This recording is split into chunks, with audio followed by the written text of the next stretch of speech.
Olá, meus amores! Sejam todos bem-vindos a mais um vídeo aqui nesse canal que eu amo, que é o canal Família na Correria. Bora lá falar sobre mais um assunto, gente? Bora lá! Leidiane, você desistiu de comprar casa no leilão? Bom, primeiro, gente, eu vou falar pra vocês que não está fácil encontrar uma casa que eu goste no leilão, não, tá? Tá uma coisa bem difícil. Eu já comentei com vocês aqui no canal que a gente gosta muito de casa. A gente tá com dinheiro, sim, que a gente vendeu a nossa casa pra gente comprar a nossa casa no leilão. Esse dinheiro, ele tá aplicado, tá? E a gente tá estudando muito sobre o ramo de leilão. Mas eu vou falar pra vocês, tem algumas coisas que vocês têm que tomar muito cuidado. E sim, gente, eu estou em busca, tá? Não quer dizer que eu desisti. Só que essas coisas não são tão rápidas assim. Então hoje eu vou responder algumas dúvidas já nesse vídeo e vou aproveitar que tem pessoas novas chegando aqui no canal, vou convidar a se inscrever, tá? Porque aí a gente, pelo menos de 15 em 15 dias, a gente pode fazer um vídeo sobre isso, tá? Que eu tô estudando bastante, tô aprendendo muita coisa importante que vocês deveriam saber antes de qualquer coisa, tá? Antes de arrematar qualquer coisa. Convido a se inscrever aqui. Então bora lá, eu vou responder várias perguntas no vídeo de hoje. A primeira delas é se eu desisti do leilão. Gente, eu não desisti do leilão, tá? Eu ainda tô olhando muito bem, tá? Só que eu só vou apostar realmente as minhas fichas em alguma coisa quando eu ver que vale muito a pena, tá? A princípio a gente procurou muitas casas, mas tá com pouquíssimas casas disponíveis no leilão da Caixa aqui onde eu moro. E também já olhei casas no interior, né? Inclusive vou falar nesse vídeo também, eu olhei algumas casas no interior, casas para eu revender para poder estar alavancando meu patrimônio e crescendo meu patrimônio, né? Só que tem alguns poréns aí que a gente tem que ver, tá? Então já vou responder logo 3 perguntas aqui nesse vídeo. Então, a primeira delas é como saber sobre o local, se o local é bom, como é que eu vou ter essa ideia, principalmente se eu tô arrematando de longe, né?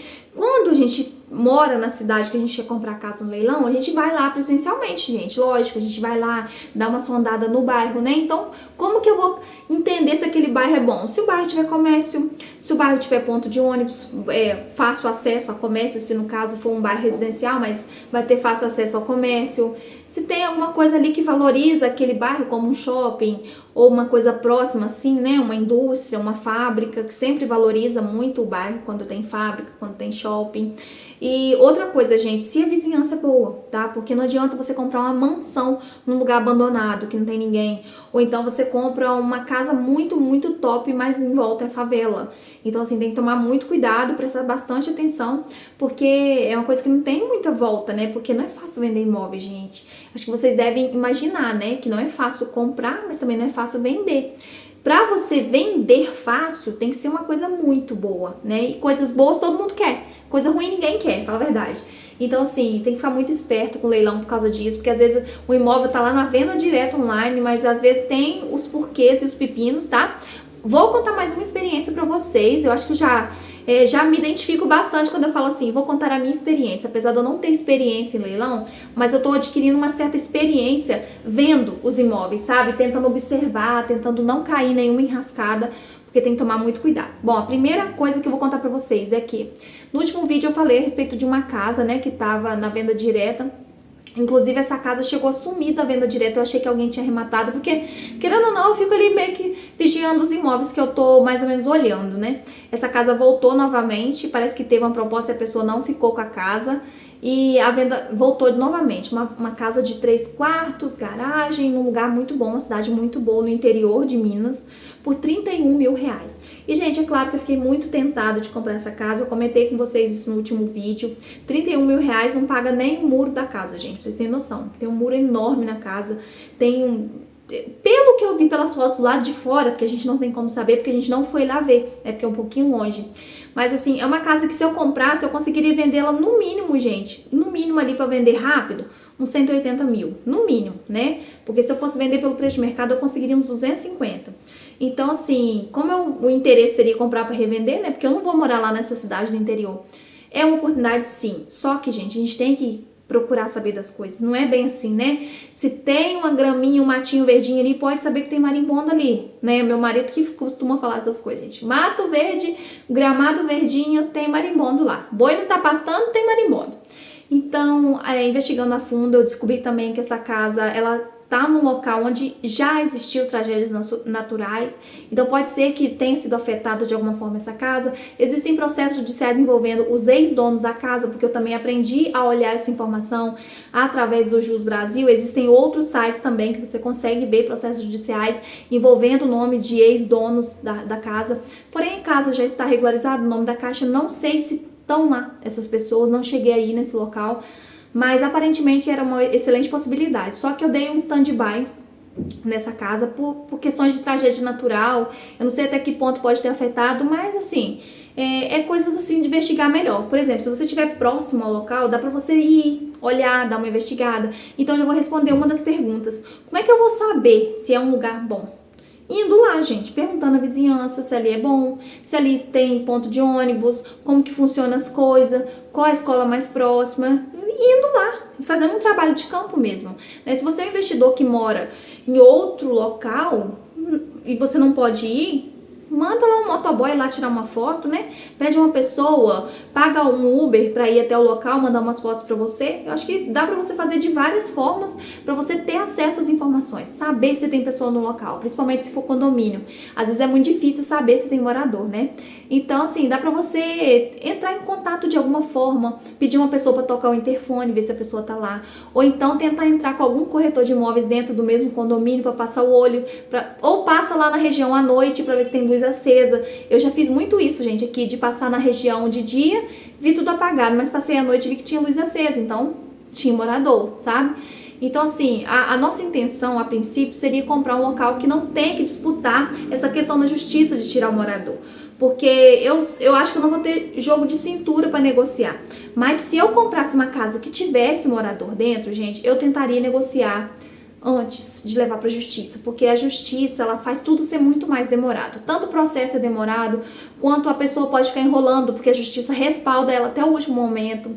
E também, assim, gente, por questões assim, é muito ruim às vezes você ter que tirar uma família de uma casa, sabe? Eu acho que eu não sei se eu teria, assim, por mais que a gente sabe que a pessoa tá errada, a pessoa tá sem pagar, talvez a pessoa nunca pagou nenhuma parcela e tá ali dentro, sabe?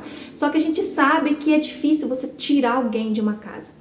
E eu não tô falando nem de questão ética, porque quem arrematou não tem nada a ver com quem tá devendo, gente. Ah, mas é desumano tirar uma casa. Gente, quem tá tirando a casa é a própria pessoa que não pagou, sabe? Essa questão assim, que os juros são altos e tudo mais, é uma questão que a própria pessoa tinha que saber antes de entrar numas coisas dessas, sabe? Se o banco tomou a casa de volta e foi alguém lá arrematar e tá tirando a pessoa de lá na justiça, a culpa não é de quem arrematou. Então, é uma coisa que divide muitas opiniões, mas a culpa não é de quem arrematou, tá? A culpa é que seja do banco a culpa, mas não coloca a culpa em quem arrematou, não.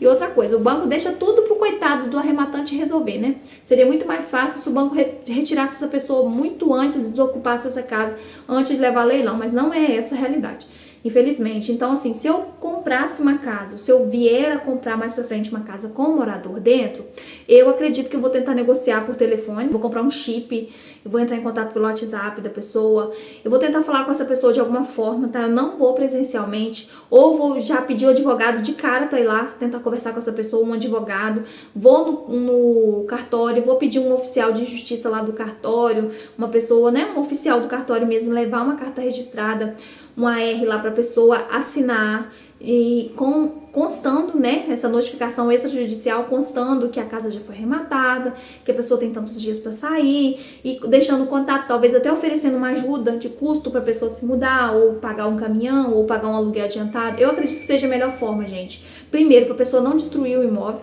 porque já teve casos, sim, histórias macabras que eu já andei pesquisando por aí, das pessoas jogarem cimento dentro, massa de cimento dentro da canalização de esgoto, quebrarem o piso, piso por piso, azulejo por azulejo, e talvez você já tá entrando numa coisa que já é uma aflição. Aí você entra dentro de uma casa, ela tá destruída, então assim, já fica uma energia totalmente pesada se você ter que passar por uma situação dessa. Imagina você ter que despejar uma pessoa de idade, uma criança. Então assim, eu faria de tudo pra não ter que chegar ao ponto de despejar ninguém assim, gente. Eu faria de tudo pra pessoa sair voluntariamente, pra ela entender realmente que ela perdeu, sabe, sair. Mas assim, é muito ruim essa situação. Mas, né, Todavia, entretanto, é uma opção. Nós não temos mais casa própria, a gente vendeu nossa casa, vocês sabem muito bem. Hoje o nosso dinheiro da nossa casa está aplicado, paga o nosso aluguel. Então, se eu quisesse já ficar quieta e não mexer com isso, eu faria. Mas a gente tem ainda o sonho de ter nossa casa, desde que vale a pena, desde que faça valer a pena esse investimento, esse transtorno todo. Mas a gente ainda não achou, tá? Mas não significa que a gente não vai fazer. Nós estamos sim em busca, estamos sim estudando muito sobre isso. Tá, outra coisa muito importante, gente, sobre os débitos, tá? Débito de condomínio, débito de IPTU. Para você levantar um débito de IPTU, saber se a casa tem IPTU, você vai lá na matrícula, que sempre fica disponível lá dentro do leilão, fica escrito baixar a matrícula, você baixa a matrícula, vai pegar o número da inscrição imobiliária, que fica escrito lá também em cima. Às vezes não tem, mas se não tiver, dá para você pesquisar pelo próprio CPF do ex-dono. Então tá tudo na matrícula, gente. O CPF do ex-dono, o número da matrícula do imóvel, o número do registro imobiliário, tá tudo na matrícula. Então você vai pegando essas informações, vai jogar lá no site da prefeitura da localidade onde está a casa ou o apartamento e vai aparecer lá os débitos, né, gente? Então, assim, existem essas formas de você conseguir. Ou então, se você tem essa dificuldade, você contrata um advogado especialista em direito imobiliário.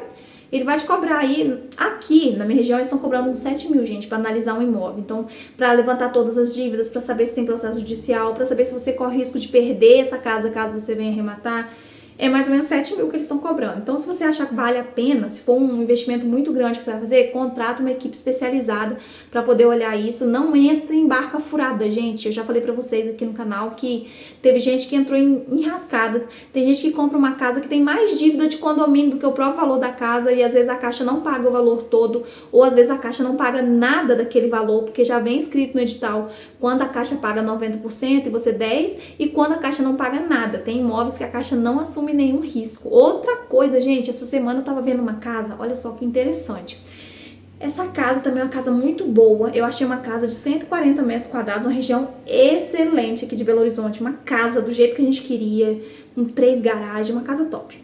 Aí a gente deu uma passada na rua, só casa boa na rua, só casa boa. E eu falei, Rony, isso tá errado, esse preço tá muito barato. Gente, a casa tava 140 mil no leilão. E já tava na licitação aberta, ou seja, faltando um trâmite pra ir pra venda direta, que, assim, passou por vários leilões e não vendeu, e a casa lá parada. Falei, tem alguma coisa errada. Deixa eu dar uma analisada aqui básica na escritura, né? Aí já deu pra ver aquele monte de coisa, gente. Dono fulano de tal, e falando lá embaixo que era uma fração ideal de um terreno tal, do lote tal, parece que o lote foi dividido ao meio, aí foi construída uma casa, mas essa casa tem vários donos, aí hoje a Caixa tá colocando, não sei se sempre foi assim, tá escrito que tem gravame. Então, se tem gravame, cara, já cai fora de uma vez, né? Se tem gravame é porque tem problema envolvendo, tem outras penhoras. Então, assim, eu não indico, gente. Eu não indico você entrar em fração ideal, penhora, porque talvez você não está comprando uma parte toda, você está comprando só uma parte daquele imóvel. Imagina só, é uma briga judicial de herdeiros e você está comprando uma parte do imóvel, você não está comprando todo. Então, vai dar uma pesquisada mesmo, não entre em leilão sem pesquisar das coisas, tá? Se vocês quiserem saber um pouco mais, eu acho que eu vou encerrar o vídeo por aqui, que já tá com 13 minutos. Mas se vocês quiserem mais dicas sobre isso, comente aqui abaixo, eu quero, tá?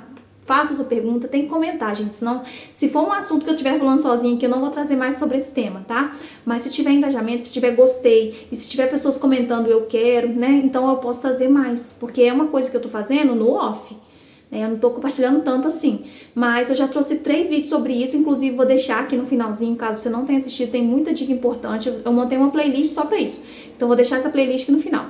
Então é isso, gente, espero que vocês tenham gostado, um beijão e até o próximo vídeo, tchau!